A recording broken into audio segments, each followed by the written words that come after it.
अच्छा E N से गोइल त कहता कि हम आवत तनी तनी सुसु क के अच्छा उ काम कितना देरी तक कइला 2 मिनट 3 मिनट 4 मिनट आय आतना देरी से का करत रहले है ओनिया पर माई चोदावत एकरा कोनो गतरी लाजे नहीं होये ना पीलहिनु तो अखिया एगो निकल जाए ए खाली त दारू पी के मुर्गा बनावत रहले स आ तले कर पथालवा ली आँखिया करहिए में गिर गई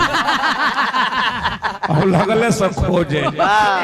आउ जान जे जौने रंग के आँख ओही रंग के मुर्गा के करे जी अब लगले से खोजे खोजत राखी में रहे आउ जान जे राखी में रहे तो उ तो अथु हो गइल नु भरम हो गइल एक खाली त मुर्गा फिर खलस के अरे साइज में होत नहीं और रुकी पीले ले बनो रुको हम एकर जवाब हम कर देते हैं रुको हो बे एक दिन मुर्गा के आणी नु लगौले रहे एक दिन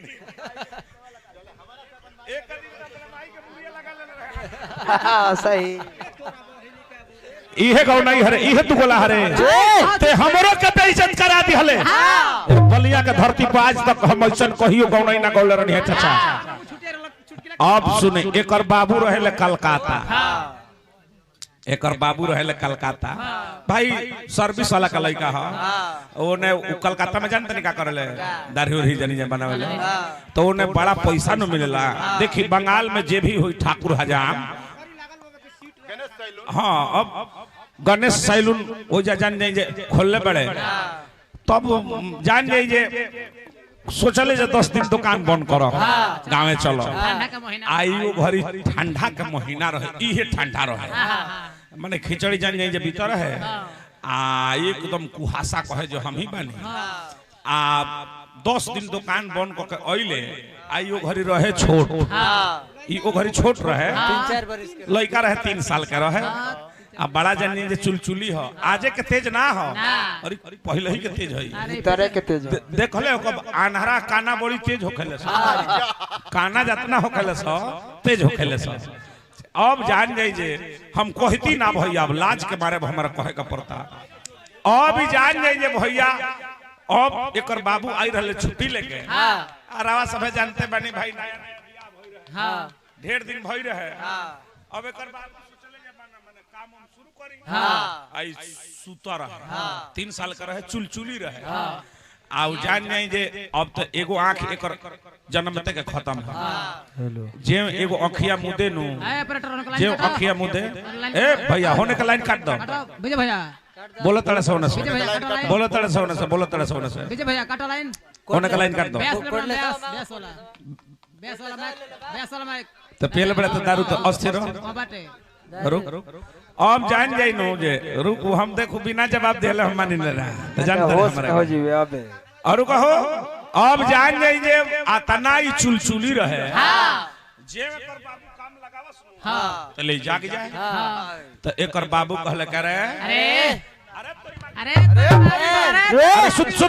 भोसड़ी अरे सुता तबे किनारे बैठ के दवा तई फिर सुत जाए 2 बजल नु तो एकर बाबू जलने जे सुत गइल बा त फिर तले फिर जाग जाता तले एकर बाबू एकरा के 3 तबड़ा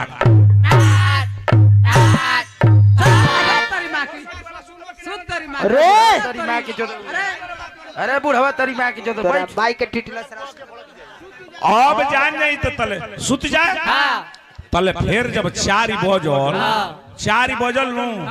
भोरहरिया में संतोष भैया तले पैसा लेके आ गई पैसा दे दी तबे हम आग वाला काल कहब 4 बजल पैसा लेके आ गई अरे 4 बजल तले आहा अरे धन्य संतोष भैया ऐसन तो हम दुआरे ना हम देखले रहनी जा भगवान तहरा के बनौले रह संतोष भैया संजीत प्रधान के नाम से ही हमरा के मिलल बा फिर हमरा के अब ये जाने ई पैसा कौना चीज पे मिलल हो अब जाने जब 4 बजल तो ई सुतर है आ जब बाबूजी जे काम लगौले नु हाँ तले फिर इजा कोई तले फिर एकर बाबू अरे भोसड़ी अरे बुढ़वा तेरी माँ अरे बुढ़वा तेरी माँ अब एकरा रहाई ना ला अब एकरा रहाई ना कहलस कि हमरा कहतारा सुते के हाँ। हम कैसे सुती हाँ। कपारे पे हमर माई चोदा बुढ़ा सुती। के अरे पे बुढ़ा के मैं इज्जत ये कॉल अरे बाई रहे ये कॉल रहे हाँ। ये कॉल रहे ये कॉल रहे रे एक को यही कॉल रहे देखो हमले सबक है यार हम खंगार देबो भी तो बुझते नहीं छोटा